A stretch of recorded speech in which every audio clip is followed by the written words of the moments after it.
I don't want to waste time in a lesson trying to figure out what a kid is doing wrong just to find out that it's the instrument that's doing something wrong.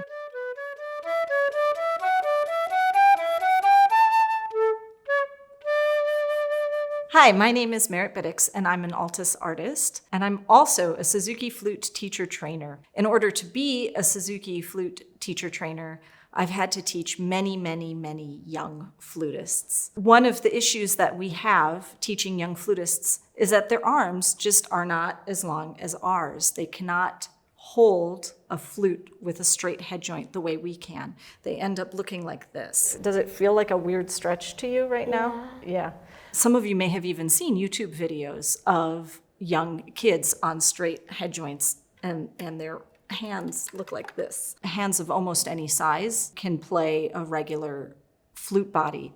It's just the length of the arms that's the issue. So our only solution had been to take a curved head joint and put it on a straight-bodied flute. That brings the hands in. However, with the curved head joint, there creates sort of two problems. The first one is just the sense of balance. Most kids are able to figure it out, but particularly in the beginning, it can be very awkward. The face, the embouchure, is on a different plane than the hands. And when we play a straight flute, you can see that they're in the same plane. So what Jupiter did a few years ago, they came up with what they call the Waveline solution. Rather than having the curved head joint bring the embouchure up and closer this way, it keeps the lip plate in line with the keys and brings the hands in closer. But also when the student picks up the flute and brings it to their face, their embouchure will stay in the same plane as their hands, thus eliminating any of the issues with balance that the curved head joint used to present.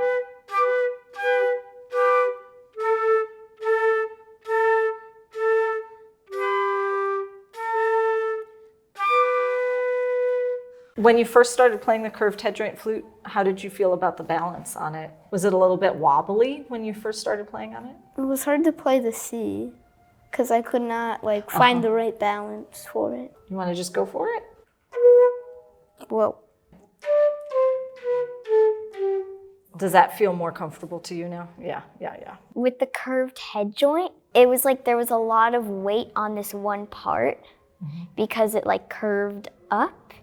And so sometimes it was hard to keep my balance without my flute kind of just tilting one way. I think I like the Waveline flute better. It feels more balanced.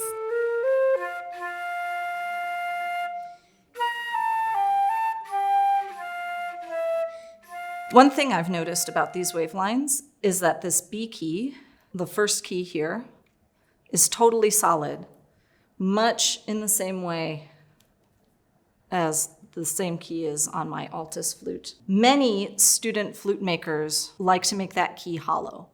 And when that key is hollow, it means it bends easier.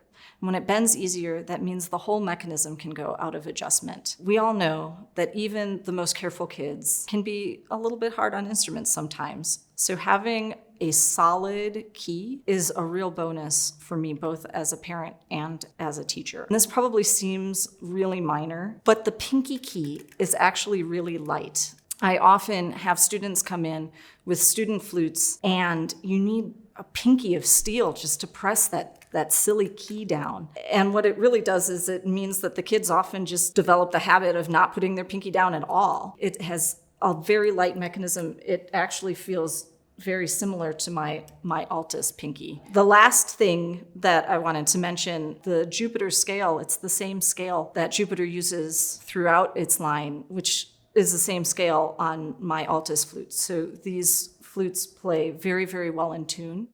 When the time comes, when their arms are long enough, there is a conversion kit that has a barrel and allows for a straight head joint. So when your flutist does get a little bit taller and have longer arms, this flute will grow with them. As a teacher, I love working with Jupiter Waveline flutes in my studio because they are reliable, they promote a healthy way of playing for even the smallest flutists, and when those small flutists grow to be big flutists, the Jupiter Waveline grows with them.